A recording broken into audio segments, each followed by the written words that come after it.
Okay, we're on Maasrot Perek Gimel Mishnah Bet, second Mishnah in the third chapter of Maasrot. We're in the middle of discussing the idea of what's koveya for Maaser, and we're talking about workers who work in your field. So, if you recall, we learned in previous Mishnayot that you have to allow your workers when they're tavo bekerem re'echa, when they're working in the kerem, ve'achalta anavim kinafshecha savecha. You have to let them eat. So there's an important caveat to that rule. The important caveat is if they're working in the field relating to, and we've learned this in the Mishnah before, if they're working in the field related to the item itself, to the anavim themselves. They're picking the grapes, or they're pruning the grapes, etc., etc. But let's say that you're working in the field and they're just fixing a fence. They're doing whatever. They're fixing the plumbing. Who knows? But they're not working on the plants themselves. Then they don't have the right minat Torah to eat. So therefore, the balabait, the owner, can say to them, listen, part of your work is you can eat, or you can say part of your work is not to eat. So the question is, in that case, when they eat, is it koveya the Maasrot, and they have to take off Maasrot first, or not? Is it achilat arai? And that's the discussion of our Mishnah. Hamotzipo alav l'sadah. I take my workers out to the field, and the Bartenura says, as we said before, I'm going to move it down so you can see both.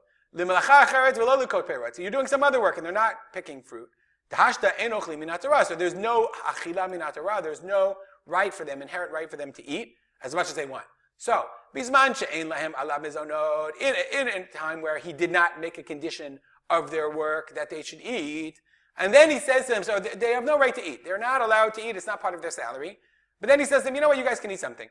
Ochlin upturin, they can eat as much as they want, and they don't have to take off Trumot and Maasrot. Why? Im natan lahem, if he gives to them, they can eat. Now, they're not allowed to eat. Ochlin means if he allows them, then they can eat upturim. Why? De matana ena kemecher. Remember we said mecher, a sale is commerce, and commerce is koveya l'maasrot. But now it's not a sale, it's not part of their salary agreement. He just allows them to, and therefore they can eat, and it's considered achilat arai, and not achilat arai. It's considered not koveya, and they can eat what they want. But if it is part of their salary, then it could be mecher, and mecher is koveya. Nonetheless, the Mishnah says, ochlin achat minat te'ina. They can eat one by one, because if they pick one at a time, we've learned in other situations that one at a time is not considered kviya for Maasrot. Avalo min asal, they can't pick from the sal, the small basket. Velo min kupa, kupa is a larger basket. Velo min muktzeh, and they can't eat from the muktzeh, because once it's already been picked, if he gives it to them as if it's part of their salary, if it's part of their arrangement, their salary arrangement, that is mekach, that's considered commerce, and it's koveya l'maasrot. So if they're picking from the tree one by one. But once it's already been picked, that's koveya l'maasrot, and they have to take off trumot and maasrot before they can partake from the fruit. Stop here.